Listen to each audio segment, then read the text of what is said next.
Welcome everyone to Innovation Bay's Wednesday morning event series. As ever, I'm your host, Ian Gardner. I'm one of the co-founders at Innovation Bay, also a VC investment partner with Gelix Ventures. Also on the Innovation Bay team, so big thank you and hello to them. Faden Stow is my co-founder, Shan, Claire, Sam, CJ and Alison.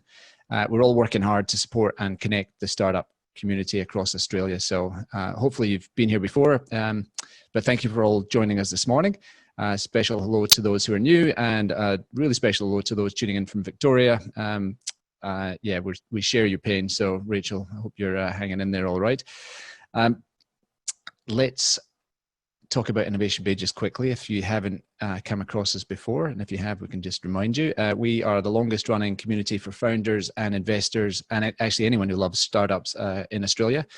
Our mission is to support founders on their journey from idea to IPO and beyond. We do this through a range of events, programs, and other content which are designed to connect, to get people to connect, to learn from each other, and to grow. So huge thank you to our sponsors. We could not do this without them. So thank you AWS, thank you IAG Farmark Ventures, thank you to Macquarie Bank, and thank you to KPMG High Growth Ventures. So huge support for Innovation Bay, huge support for the whole startup ecosystem. Check them out, use their services. That would be great. Thank you. All right, let's talk about this morning. We had a bit of interest in doing this one, and I think for the team, the Innovation Bay team, this is sort of an area that we are passionate about. So, impact-driven startups, they're on the rise in Australia. You know, the definition really is that they're businesses that are social and environmental good, that are embedded into their business model. Just because they make money doesn't mean that they shouldn't do good. Consumers now are considering the impact, both positive and negative, that a company has in the world before they purchase from that company. So the rise of this purpose-driven business is driving a lot of change and making a pretty measurable difference to society and the environment. So we invited three of the best entrepreneurs in this space that we could find, and one of the best impact investors that we could that we know. To discuss how they're using this mission as a magnet for customers and talent, and how they're balancing this dual purpose of impact and making money, and how they're measuring impact. So, all right, let me stop my slide share and jump back to our fabulous panel. So let's meet the panelists. So in no particular order, let me just run through them. So Joshua Ross, he's the co-founder and co-CEO at Humanitix. Which is an event ticketing platform putting 100% of the profits from the booking fees towards projects that are closing the educational gap around the world. Josh is one of the world's top social entrepreneurs, and he's an advocate for using exponential commercial models for charitable impact. So welcome, Josh. Jury Rosu is the CEO of Driven. It's a virtual coach that's building resilience for personal use for companies and coaches. Jury's also he is the director of Driven and is a member of the International Association of Clinical Neuropsychotherapy. That's a mouthful, but that's impressive. Welcome, Jury. Kirsten Hunter. Kirsten is the co-founder and managing director at Future Super, which is a very cool super fund, two-step ethical screening process to ensure your super is invested in companies that can help grow savings and build a better world. She gave us some numbers earlier, so it's almost $1 billion under management with 20,000 members. So like really impressive progress with that. So really interested to get into that. In a previous life, Kirsten worked at Bain & Company, which seems to churn out really good entrepreneurs. So there's some great people from there, where she specialized in financial service strategy and operations in Australia and Canada. So pretty good grounding for launching a super fund, I'd have thought. Welcome, Kirsten. And finally, Rachel Yang, investment manager at Giant Leap Fund, which is Australia's first VC fund dedicated to investing in scalable early stage businesses that are fusing profit and purpose. They've got three impact themes that they look at. Number one, health and well-being. Number two, sustainable living. And number three, empowering people. So I get to stop talking now. So anyway, welcome everyone. I'm delighted that you're all here. So look, we thought we'd start with the easy question and maybe start with the founders. And I'm just keen to get, it's your chance really just to have a quick overview of what was the motivation to start the business? What social challenges are you tackling, and what impact do you expect to have? So let me start with Kirsten in this one. So tell us about your business. Absolutely, happy to. So as Ian said, Future Super is a superannuation fund with a social purpose and a theory of change. So we believe that the power of money is incredibly powerful, particularly living within a capitalist society. And we exist to try and help people take control of their own power and use it for good, rather than to prop up failing industries that are having a negative impact on people and the planet. My founder story is a little bit different to most people in that I actually joined when Future Super was 2 years in. I was working at Bain & Company in financial services strategy and also trying to manage part-time work with a newborn baby. And previously, the way I'd sort of gotten through my corporate guilt around spending all of my time helping companies make more money was by putting my skills to work in the community on the side. So I did a lot of social impact and pro bono work when I was a lawyer and when I was a management consultant.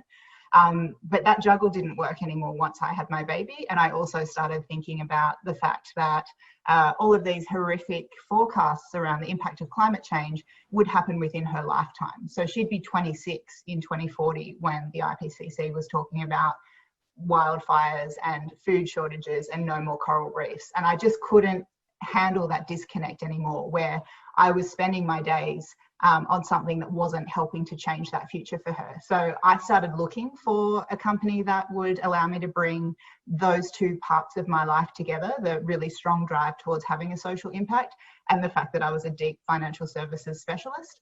And I came across Future Super. So I knew the other two co-founders from Future Super through a friend of mine. I got an introduction and I just basically started doing whatever the company needed to be done. And after a couple of months of consulting to the founders on strategy, I came across on a short-term contract and then ended up converting that to permanent after a couple of weeks. So I joined when the team was less than 10 people. We're now about 45. I joined when we had 200 million under management. We're now about $1 billion. And so I've been sort of part of that whole scale up from scrappy startup where everyone's a generalist to actually having a functioning business where we're really focused on our purpose and our strategy and how we can use money to have a big impact. Yeah. All right. Look, there's tons of questions. I mean, I could have almost a 1 hour conversation with you on that stuff, but we do need to talk to some of the others too. So that's great. Thank you, Kirsten. Josh, I might throw to you. So tell us about Humanitix. Yeah, thanks. So me and my co-founder, Adam, we started Humanitix about 5 years ago. And the motivation was mixed. I mean, me and Adam have been best mates since university when we were idealistic uni students. But what motivated us was actually Muhammad Yunus and Grameen Bank and the application of commerce there to make the world a much better place as a non-for-profit bank. And that was really cool. That got us thinking. And Adam worked in technology as a management consultant. I was working in a hedge fund, and we were seeing technology as the biggest driver of change in the world. And similar to Muhammad Yunus's model, where it's effectively investing in human capital, bringing out the entrepreneur in the least expected places like rural Bangladesh, we thought with our purpose, we cared most about the environment, but also inequality and poverty. And we saw education as the sustainable solution to unleashing human capital to solve those problems. So we were also inspired by the effective altruism movement and thought, how can we with our lives have the biggest impact here? And we thought if we could build a scaled tech social unicorn that was redeploying its capital into solving that problem, then that would probably be the coolest thing we could do with our lives. So here we are, and Humanitix is the world's first not-for-profit ticketing platform that does the same thing as an Eventbrite, except all the profits go into, here in Australia, Indigenous education initiatives, and globally focused on literacy programs for young girls. Yeah, it's interesting hearing your story there, because most founders or businesses start from trying to solve the pain point of the business. In your case, it's ticketing, but it sounds like you started from the pain point of we need to invent something, a business that will match the need. So, like, how did you settle in ticketing? Yeah, that's a great question. So that's 100% right. We started from the purpose and then worked out what we thought was right for disruption. So luckily, my old job, I was an analyst in a hedge fund, and all I was doing all day for 7 years was just analyzing different industries and companies to try and work out whether you'd invest or go short. And so when me and Adam were discussing this, and we realized the best return on capital in the for-profit world is in technology these days, maybe the same social return on invested capital could be maximized in the non-for-profit sector with a technology play. And so like, well, that's really hard because the best tech companies lose money for the first 10 years. So how are we going to get around that problem? And so we're looking for an industry that was heavily resented and had annuity revenue streams because most events are recurring, true software as a service. Eventbrite boast they don't talk to 99% of their clients. So we're looking across different industries, and we kept coming to ticketing being the most ripe for disruption. And also the costs hadn't come down in ticketing over time, even though they should have. And so we saw super profits and the opportunity there. Yeah. All right. Again, I could chat to you all day about that one. I was interested in leaning in. So, but let's hear from Jury. So, Jury, tell us a bit more about Driven and what made you start it. Yeah, sure. So I'm seeing some similarities here between the three of us. So for me, it started as kind of me as a teenager wanting to work on my own mental health and to improve that. And I ended up in a whole long career doing research on resilience and mental health and well-being and working in a lot of different companies. And I eventually found myself working in the corporate world and in consulting for quite a while. And then, working on these things, but not really making that big of a difference. And I wanted to do something that is a lot more proactive for mental health, because I think that's one of the big problems with mental health is that we're very reactive. We wait until someone is depressed before we actually do something. Whereas if we work on resilience and we build resilience ahead of time, then we can actually start to reduce the load on the global system for supporting mental health and well-being. So that's where I started working on ideas about how do we make this a lot more accessible for people. So that's where the idea of a virtual coach came out, and as Driven as a chatbot that you can easily chat to all the time, teaches you these little skills. And in a way, it's kind of also me building the tool that I wish that I had access to, like even back in my teenage years or early in a career as well. Because that was something that I was seeing almost every day, is that people were just really struggling with the daily challenges that they were facing, whether it's spilling their coffee or whether it's, something like as big as COVID that disrupts our lives for a couple of years potentially. So that's really kind of the motivation for me, is how do we make a big difference in people's lives and make it as easy and accessible as possible, and use that on a corporate level as well. So kind of the idea of effective altruism also came out for me as a really big point about how do we really make a difference and actually measure that difference over time. So that's a lot of my motivation. We heard a little bit from Kirsten and Josh about their sort of evil corporate background and maybe some guilt from that needed to go into this, but we haven't heard from you. So how did you end up, a little bit about your background maybe too, before you started? Before I got into Driven, so I was working in Commonwealth Bank for quite a while, in doing resilience projects there. I worked in PwC as well, doing a lot of consulting in the resilience space, and before that also worked in a bit of technology as well. So it's kind of like all these different bits of experience came together, and then me publishing research in the field of resilience too. Which is more things that I was doing on the side. So I was writing a couple of books on resilience and resilience in the corporate world. So it's kind of like been this whole theme in my life, and all the different organizations that I worked in was always kind of in that type of field. So whole long. Interesting. All right. Well, that's awesome.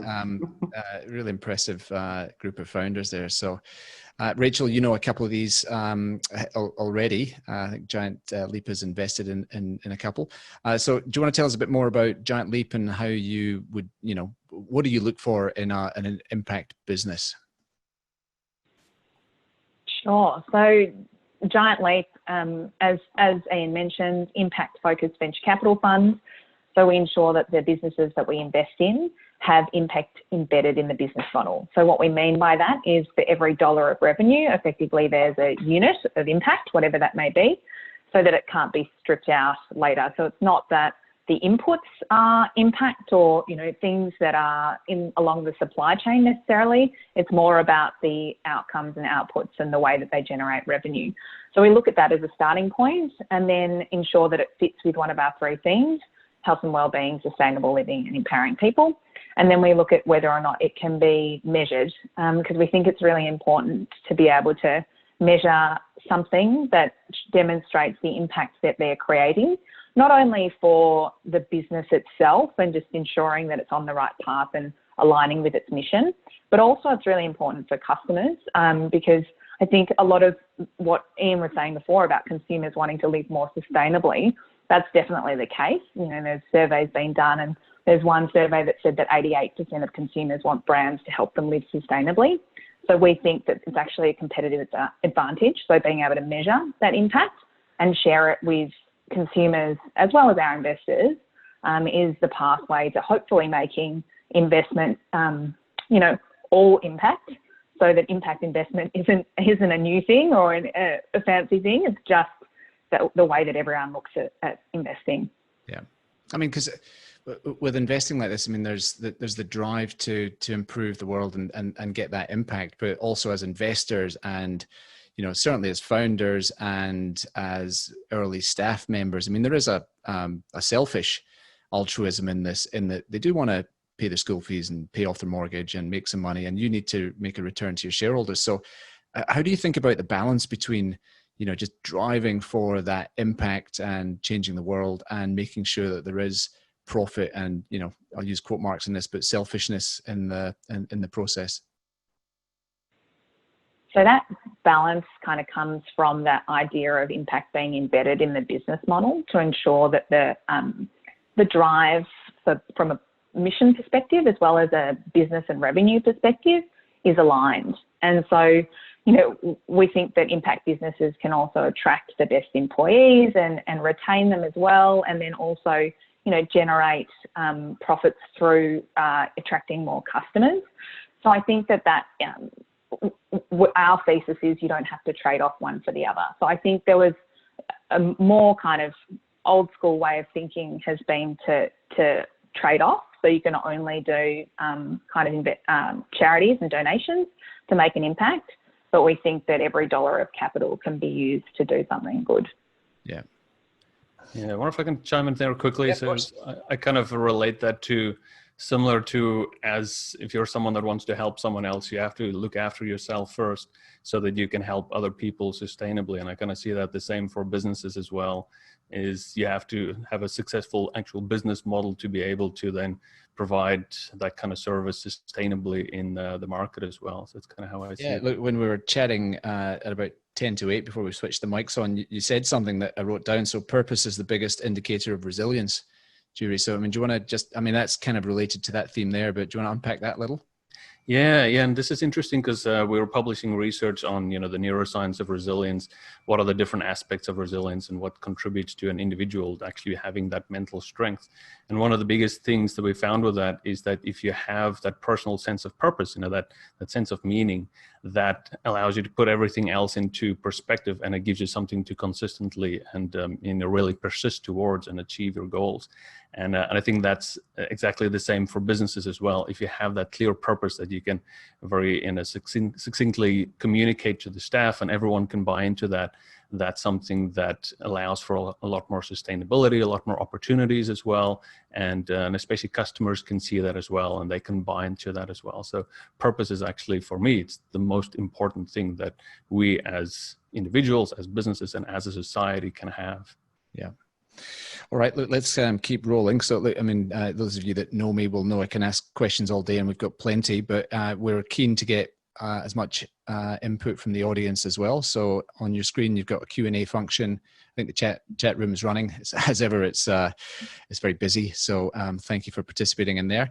So I'll keep rolling, but keep your questions coming, please. So Kirsten, I might jump back to you. So there's a thing that you built called the Not Business as Usual Alliance, which was part of the climate strike in 2019. So yeah, do you want to just maybe give us a quick snapshot as to what that was? And we're a year on from that. So do you think what sort of initiative, what sort of impact has that initiative had on the business of social change? Yeah, great question. So Not Business as Usual was, as you say, an alliance of businesses that came together last year in support of the school strikes for climate.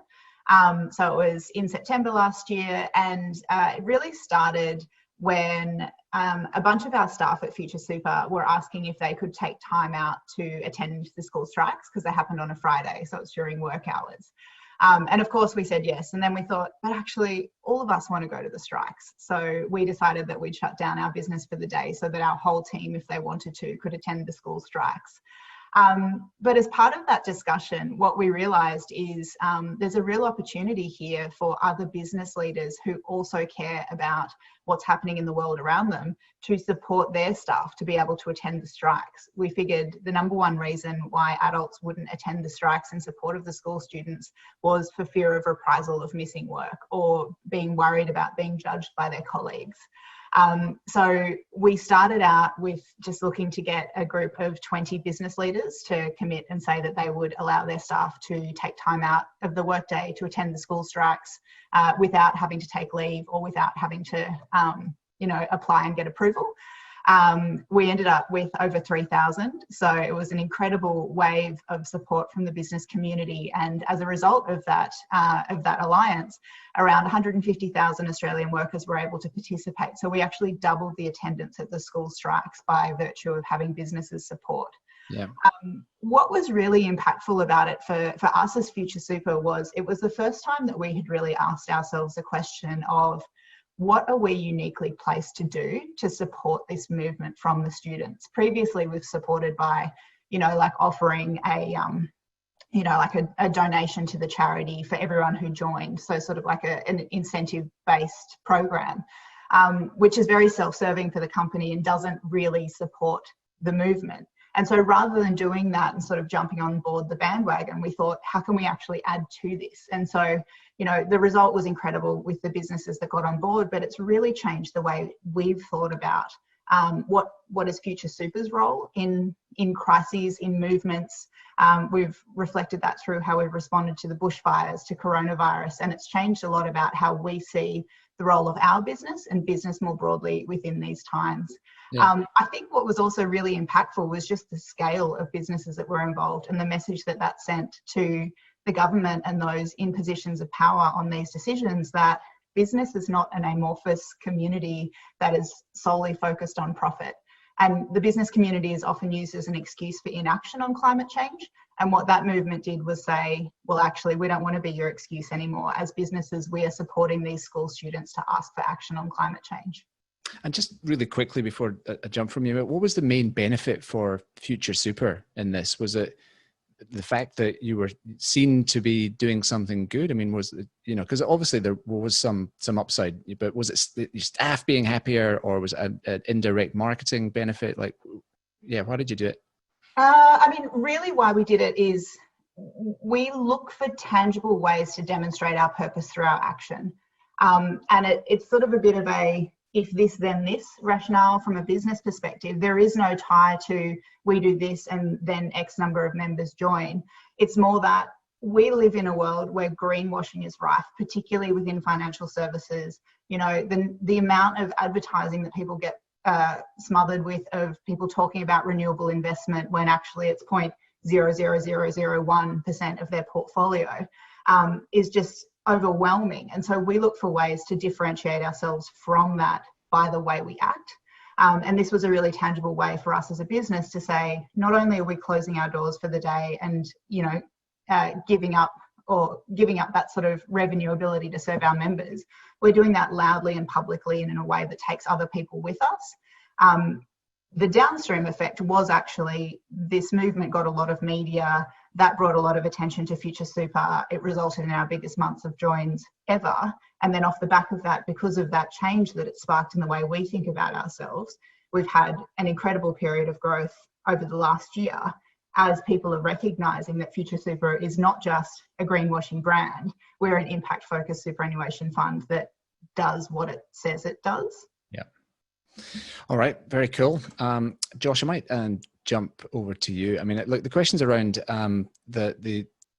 whether businesses that do have the social impact focus, like Humanitix, is it more likely that you're going to be popular and successful than those that don't have it? So, I mean, maybe just you can obviously talk about Humanitix, but have you done better because of your focus than without, you think?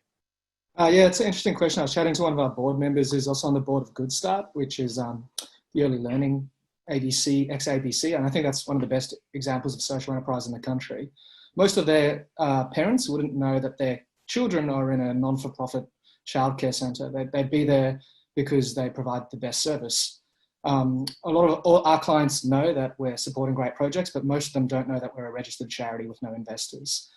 So I think there is definitely a lot of our clients first look at us and consider us because of our social impact.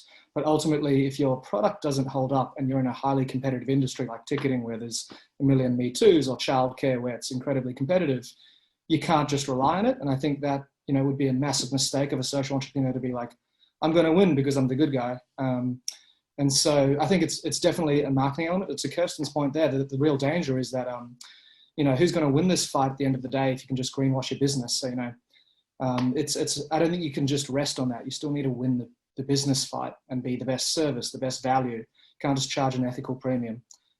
So yeah, that's my view. But it definitely helps if you do it right. Yeah. It probably helps if you do it wrong as well, which is the problem. All right, we'll keep rolling. There's some great questions coming in. So thank you, audience. Keep them coming. Let's jump to one from Ross Hardy. I think he's a regular here. So thank you, Ross. Investors are traditionally interested in fast and or hyper growth. Is this true for impact investors? That's definitely for you, Rachel. How do you think about growth? Thanks, Ross, for the question. So it's an interesting one because Giant Leap is focused on targeting the same returns as traditional VCs. So we are looking for scalable businesses. We're not targeting growth for growth's sake. We're thinking about growth in a sustainable way. But because of the nature of the businesses and our thesis, we believe those businesses can grow exponentially. And that's why we invest. And that's to say that our growth of those businesses also means growth of impact. So it's a win-win in that respect. We're not there are different funds out there and different mandates, and they may not be. I wouldn't say that all impact investors are the same. They have different targets for commercial returns. But for us, we are targeting similar returns to traditional VCs. And I think, you know, it can be done in a sustainable way. So BCorp Capital in the US is one of the funds we often look to. They're one of the most active early stage investors globally, and their portfolio has experienced a 3x return over the past 8 years, which is outperforming all traditional funds. The median, I think, is 1.86, somewhere around there, and they're 3 times. So I think, you know, by the nature of the businesses that we invest in and their potential for growth, there is that opportunity for scalability. And so I would be cautious in saying anything around us investing for growth's sake. We're investing in great businesses that have a huge market opportunity that are really scalable. Yeah. And just again, quickly, what stage is your fund at? So, I mean, what size, how much capital have you got to invest, and how far through that 10-year journey are you? Yeah, so we're a 2016 fund. We've got 18 portfolio companies to date. So we've got a few more investments to make, and then we'll reserve our fund, the other part of our fund, for follow-on rounds to ensure we can continue to support our existing portfolio. And then we're looking to raise our next fund as well. How's that going? Like, it's a pretty tough climate or is it a tough climate for fundraising? Well, it's funny because we thought we'd need to pull back on our fundraising and, you know, maybe wait before we started some of these early conversations. But we were getting incoming demand because I think what's happened with COVID-19 is people are really seeing the social environmental problems, and I should say the bushfires as well preceding COVID-19. I think everyone's realising we have to do something to change our current status. You know, the social environmental problems aren't going anywhere. In fact, they're probably being amplified. So there's actually been more demand for us to think about our next fund, probably earlier than we were expecting if you asked us in March. Yeah, look, the reality is, I mean, there's cash still out there. And I'm not sure that the slightly highly valued US stock market is a great place to put it. So putting it in a 10-year impact investment fund sounds like a good idea. So that is not a financial, I don't want the regulators busting me. That's not a recommendation and legalese. Not financial advice. What was that, Kirsten? Was that all right? I said it is not financial advice, general only. Okay.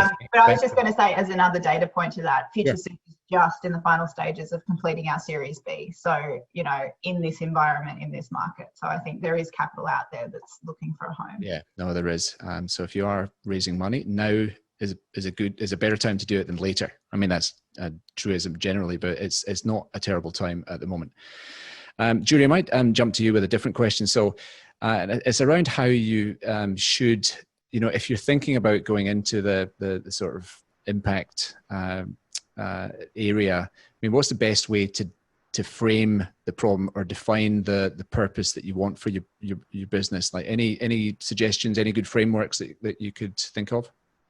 So in terms of frameworks, and this is kind of coming from a consulting side as well, where I work with so many different frameworks, I tend to go to something that is kind of very much in the opposite side of just making it as absolutely simple as possible. And I think that's especially with purpose in businesses as well, is like the more complicated it is, the harder it is for it to propagate, the harder it is for people to understand and to continue. So that's where really we try to just be really straightforward, really clear. You know, for us, it's build resilience in people. And that is something that's easy to understand. People can run with that, and we don't have to constantly remind people of what it is. And I think it's the same with people as well. So people tend to overthink what should their own purpose as a person be. And I think that complication just makes it harder for them to relate to it and harder for it to be motivational. So that's where my main advice is, you know, don't bother too much with frameworks. Keep it something really simple that you can then translate into the actual operational aspects of how do we make this? What's the next level down of detail? The next level down below that into all the operational aspects. How does the financial aspects work? All of that kind of stuff. So I mean, that's sensible. I mean, there's no magic bullet to it. It's just be smart and think about it, I suppose. All right, let's keep rolling with some more questions from the audience. So Malcolm Thornton, thank you for the question, Malcolm. And I'll throw this to you, Kirsten. If Atlassian is the role model success story for Australian tech startups, who is shaping up as the role model in for purpose, apart from Future Super? Because she's obviously number one. Super. I mean, I think there's quite a few really great for-purpose businesses in Australia. I mean, who gives a crap, like an obvious leader in this space over here. They've obviously done incredibly well during lockdown with the panic buying of toilet paper. And I mean, a lot of you are probably on their mailing list like I am. They just donated $5.85 million of profit to charities that provide sustainable water supply. So, you know, like I think there are a lot of successful business. Keep Cup is also Australian as well. There's a lot of great innovation happening within the purpose space in Australia. Yeah. Well, I mean, one of the side effects of COVID, I understand, is diarrhea. So maybe part of the desire to buy toilet roll was that. I doubt it. It's a great time to be in the toilet paper industry. Yeah. All right. Let's take another question for the investor in the room. So Paul Migliorini, he is AWS. He's my ex-boss, so I better ask that question. Let me just read it out. Capital is very thorough, so it's quite long. So capital is clearly important to scaling your impact business. How do you pitch your model to capital providers relative to where they may otherwise place their capital? Many will have an impact allocation, but it's usually a small percentage. How do we change that paradigm to go bigger? Rachel. So I think the core issue here, and it's often talked about, is that people see impact investments as an asset class. And so they allocate a small proportion of their fund or their capital for impact investments, whereas I think impact investments should be seen as a lens that you look at all your investments through. So I think that is one way of tackling the problem, is expanding out the availability of capital by people using an impact lens rather than limiting their allocation. And then in the way of people I guess it's a mindset shift and helping people to understand that you can get those returns and do good in the world. And that actually by doing both, you're kind of lifting up the economy in a lot of ways. So if you're tackling climate change and tackling social issues, there is more capital available than to basically purchase goods and services and be participating in the economy. So it's more a philosophical question of, if people shift their mindsets to thinking about the benefits of investing in things that have a positive social environmental impact. Because it does have benefits for profit, then the pool of capital can be expanded. Hopefully that kind of answers the question. I think that, for me, it's very much about thinking it as a lens rather than an asset class. Okay. Can I have a go at that one as well? Yeah, sure. We take the exact same approach within the Future Super portfolio. And again, I think it's really easy to contrast with what other super funds do, which is, as Rachel described, this is our impact investing sleeve. And it might be 1%, it might be much smaller than that. And that's what they talk about when they talk about their impact. But they don't talk about the fact that while they might have 0.5% invested in renewables over here, they've got 30% invested in fossil fuels over here. So there's none of that sort of whole of portfolio view of what is your actual impact as an investor. And so we take that whole of portfolio view. We invest in low carbon companies through our equity screen. We look for green bonds and other renewables focused fixed interests. And in our alternatives, we look for investments in renewables, social impact bonds, those kinds of things. So it's certainly not, it's just not true to think that you need to have your impact investments isolated in one part of your portfolio.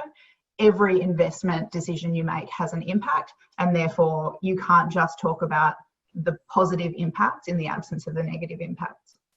Yeah. All right. No, that makes that does make sense. All right, let's roll on with another question, slightly more general. So I'll maybe throw this to Josh first, but it's around COVID. So how has COVID affected the interest of customers and talent? I guess that's human talent in impact business. So yeah, impact of COVID on your business, Josh. Yeah, it's been brutal for us. We're the opposite of toilet paper, but I just want to say as well, massive fan of Who Gives a Crap, and so awesome to see them flying. I think they are the coolest brand in Australia right now. But yeah, for us, events have been decimated. So our biggest competitor, Eventbrite's listed, and they've talked about their revenue being down 90%. Wow. We're quite lucky that we launched a New Zealand operation 18 months ago, and that's actually already above pre-COVID levels and self-funding. So it's not reliant on external finance. Australia was self-funding before COVID hit, but we're burning cash again. But we're taking a fortune of market share. So what has happened is all our competitors have gutted all their sales and account management teams and reneged on contracts, and the industry's in massive disruption, and we haven't let go of one of our employees. And so our 5-star reviews have been shooting through the roof, and we've been winning major contracts around the country. And so our revenue's down, as of yesterday, about 50, 60%, which is still a heavy hit, but we're in an industry that's down 90%. So if we can survive the next 2 years, it's accelerating our market share growth. And so that side of it's exciting. The team morale is actually really high. Our sales team have never had so much success. It's just not showing next week in the platform. But South Australia, West Australia are actually booming. So that's great. And I mean, what's your funding model like? How are you supporting this at the moment? So we were in the process of trying to expand into North America. And fortunately, or unfortunately, we hadn't deployed the capital yet, but we'd raised it. So our largest funder is Atlassian through their foundation, and they had committed up to 1/3 of our US expansion, and then a few other impact investors had come in as well. And so we also in Australia got to self-funding status well ahead of budget, so we had a pretty healthy balance sheet going into this. So we are burning cash in Australia right now, but we can ride this out for a couple of years. And so yeah, that's unusual. I didn't actually. I mean, I'd heard that Atlassian was. I didn't realize so they're an equity investor in. No, there's no equity, but there's an indirect financial return to what they care about. So, 99.9% of impact investment is through equity or debt, but apparently the definition of impact investment is that there's a financial return, whether it be direct or indirect. That's what we're told by Impact Investing Australia. So, and is it unusual for Atlassian? Like, are they backing anyone else then with that model? I don't know that much about their portfolio of investments, but I know that within their foundation, they've allowed, I believe, for up to, don't quote me on this, I might be wrong in the numbers, but roughly up to 10% of the corpus can be used for impact investment, and they have got other investments. I don't know if they've put more than what they've put into Humanitix into any other ventures. They're kind of relatively early in that stage of the foundation's story, but yeah, excitingly, they're one of the most open-minded foundations in the world, and really an amazing partner. We're very lucky to have them. Yeah. maybe, does anyone else want to jump in on this COVID impact? Julie, your Yeah. mic. Yes, I was just thinking about that as well recently, because it's kind of interesting. When the whole COVID thing started, we basically initially lost a whole bunch of interest from companies, as they straight away just cut off as much revenue spending or as much expenditure for programs as they could. And then after that, then we saw quite a bit of a ramp up, as I think people started to realize the mental impact that COVID and all the lockdown measures and those kind of things were having on people. So it's kind of interesting where a lot of some companies dropping away and some companies are spending quite a bit more on these kind of programs. So it's kind of dividing the market a bit more. So like the last couple of months have been the best months that we've ever had, which is kind of unexpected, but at the same time also should be expected, because companies are investing a bit more in resilience, and we're starting to work more now with like first responders as well, like firefighters and police and a lot of medical staff and paramedics who actually deal with the pressure of having to work, so much more, put so much more effort into and need that kind of resilience. So it's an interesting market. It's a lot of ups and downs, and it kind of separates companies from those who are actually looking after their people and those who are not really that interested in supporting staff. So it's strange times indeed. Yeah. All right, let's keep rolling on. There's another interesting question in here, probably for you, Rachel, from Matthew Derusha, and it's around B Corp. So you can maybe explain when you answer this what B Corp is, but do you often look for B Corp certification in the companies you're investing in, or do you want your companies to do that later? Yeah, tell us about B Corp, Rachel. So B Corp certification is, often use the example of kind of fair trade with coffee. So it's a certification where it says that the supply chain and the way that they operate is in basically ethical and sustainable. And so it's quite a rigorous process to go through, which means that the standards are very high to become a B Corp. And we think that that's really important, because there's, I think, no risk of impact washing with B Corps. B Corps are pretty clearly kind of focused on environmental sustainability and being ethical in their operations. And so we don't look for that necessarily at the start, because a lot of early stage businesses, are still trying to get off the ground. And at the time we invest, they're kind of focusing on growth. And, some of them do start with B Corp certification at the very early stages, which is really great. But it's not a requirement for us for them to be B Corps when we invest. But we do ask them to look at becoming B Corp certified within the first kind of 12 months of us investing, to ensure that they do think about that and are conscious about ensuring that their operations are in line with the B Corp standards. We also, during our due diligence process, ask some questions that are in line with the B Corp certification, just to see how they're thinking about their operations from the early stages, to see that they have that intent to ensure ethical and sustainable practices. Yeah, because it is relatively complicated. Any sort of structural change like that is complicated. So it's not without cost and trauma. And Kirsten, you actually put this in the chat, but 12 months operation, you need to become a B Corp, so you can't just do it straight away. Is that right? Yeah, you're nodding. Do you want to jump in on that or not? No, yeah, like you have to have been operating for 12 months, and a lot of the certification process for B Corp is about demonstrating ideas in practice. So it's not enough to say we are transparent with our staff about our financial position. You actually have to be able to show records of emails that you've sent around with staff, sharing financial records or presentations that you've given. It is actually quite, as Rachel said, it's a very sort of deep process to get certified for B Corp. Future Super was already certified when I joined, but I ran the audit, which happens every couple of years ago. And I thought, oh, this is just going to be a walk in the park, rubber stamp. But actually, it was weeks and weeks of work. Yeah. And, several hours worth of interviews with me and with other members of the team that were randomly chosen to make sure that I wasn't just saying one thing that wasn't being implemented by the team. So I'm a huge fan of B Corp. And it's also a really great way as well for a purpose-driven business to get ideas on how you can be better. We use it to sort of look at where didn't we score well on these on the audit recertification process, and then what can we do to actually make our business better and live more closely to those values. All right. Well, I might stay with you, Kirsten, for this next question. Because you're certainly the one that's probably the most regulated of all of us on this chat, and it's from Paul Umbrazunas. How do you sell this proposition to the government, as it is key to have legislation that supports this type of thinking into corporate Australia? I.e., de-risking board decisions to pursue policies that align with purpose. So I guess the question is around government and what role they have to support businesses like yours in this space.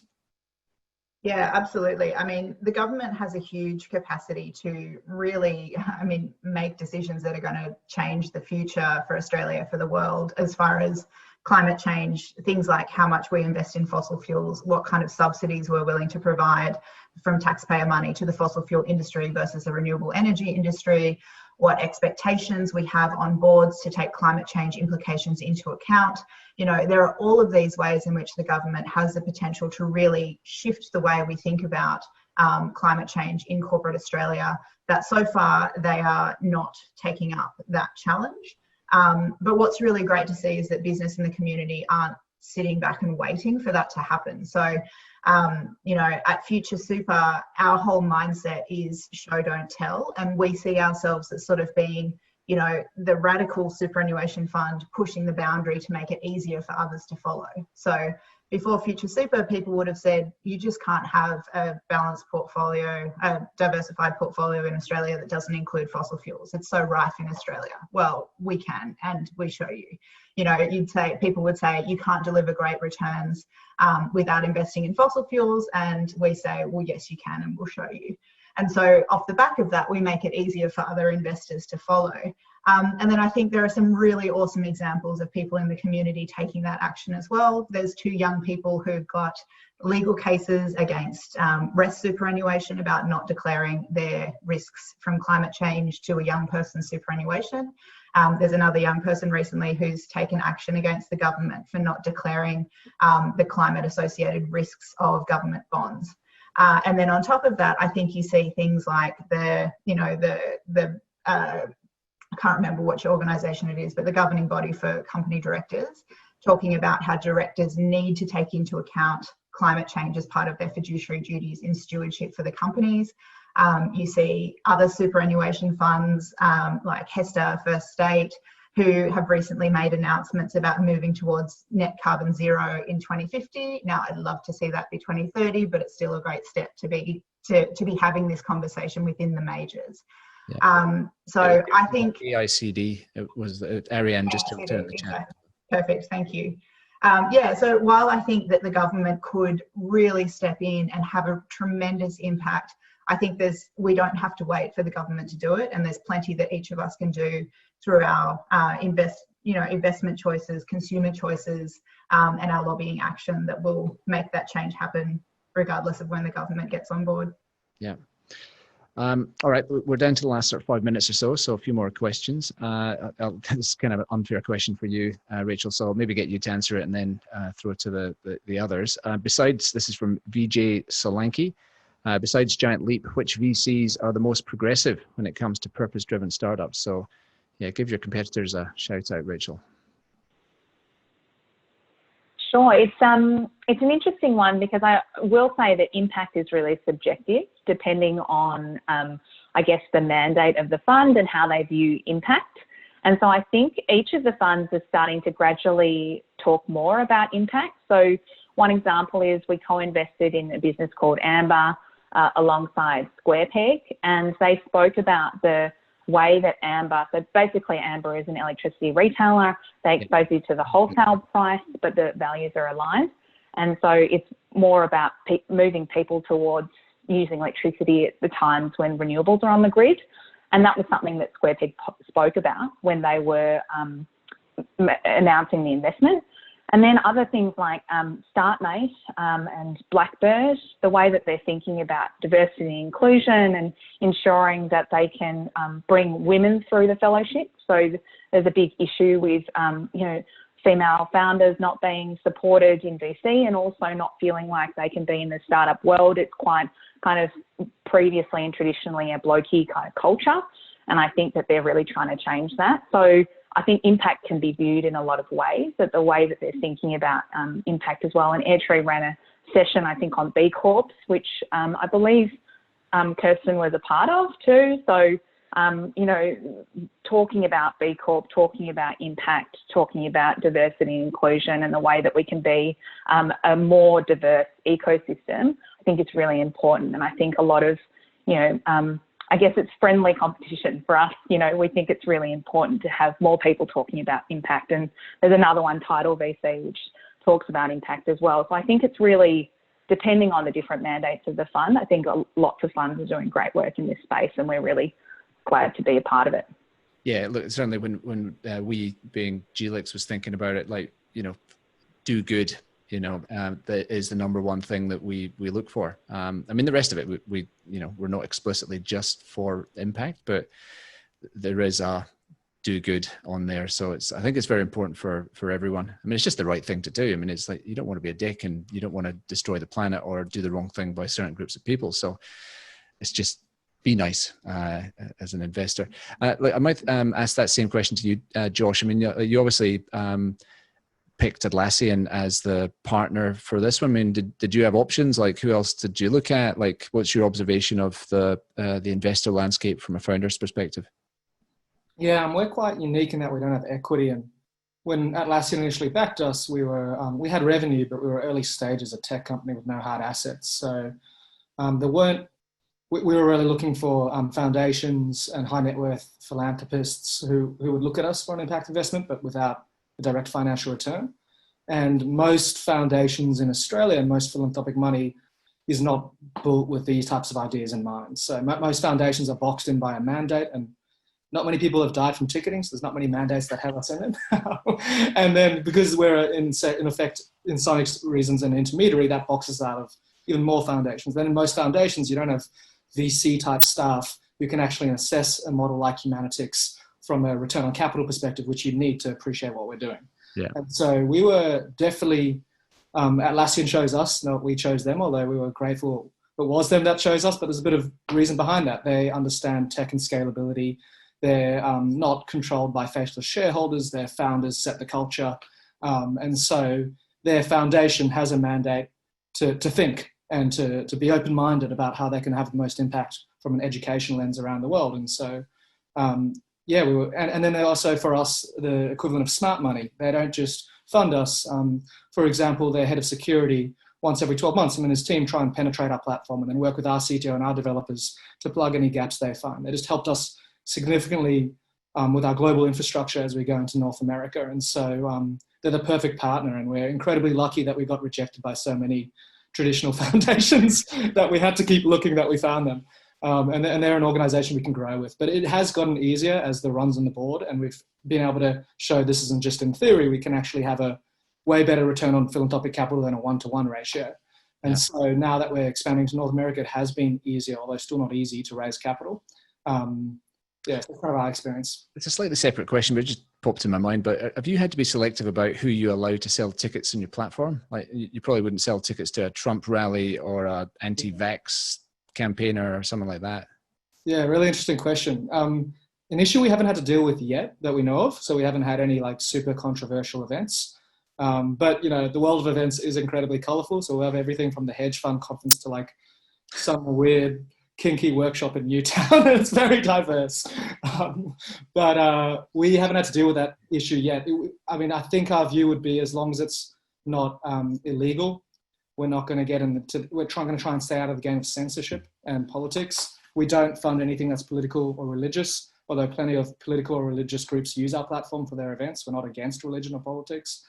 But so we try to stay agnostic, and as long as it's not directly hate speech or countering our values, but probably something we need to think about more as we grow, especially as we go into North America, because it is a lot more. All right. Look, we're at 8:56 and a half. There's maybe time for one more comment. We normally try and finish on a positive theme. So like, can I maybe get 10 seconds from each of you just on the thing you're most excited about in the next 12 months? Rachel, jump to you first. I think it's just seeing where our portfolio companies are heading in the next 12 months. I think, you know, COVID's had different impacts on each of them. We've got 18 portfolio companies, and we see a huge amount of growth potential because they're tackling social and environmental problems. Yeah. Jury? Yeah, we're seeing a big interest in resilience as a concept between, you know, governments and organizations and people. So I'm really excited about where this interest is going, and can we leverage this to achieve more preventative healthcare and help people through this time and help to raise more awareness for mental health in general. So that's what I'm hoping for. Kirsten? Yeah, I mean, I think we're on the edge of a huge flow of capital out of fossil fuels, which is incredibly exciting. And I think one really great thing that's come out of the coronavirus crisis is just a real demonstration of how ethical investing works. And ethical investors have outperformed every month since March when we went into lockdown compared to more traditional investors. Maybe I should call them unethical investors, I mean, which is really, really exciting to see. Yeah, it's not just unethical, but it's probably uneconomic to invest in fossil fuels now with the rise in cheap renewables. So absolutely. I mean, within our screen, fossil fuels, airlines because of their climate impact, alcohol, tobacco, gaming are all out of our portfolio and have all taken a massive dive as a result of coronavirus. So, you know, we've done very well for our members off the back of that, having ethics in our investing. Cool. And Josh, last word for you. Yeah, just say a lot of our clients are non-for-profits running their fundraisers, and it's been really beautiful to see a lot of the cancelled events. Most of the patrons are just saying, hey, keep the money, we know you're in a really tough time. And so, yeah, it's been beautiful to see that. It's been pretty representative across the country for charities running events, that their supporters have just said, hey, we know you can't do the gala dinner, but just keep our money. Keep going. All right. Look, thank you, everyone. So, Jury, Rachel, Kirsten, Josh, that was awesome. Let me just share my screen again, and we'll just wrap this thing up. So next week.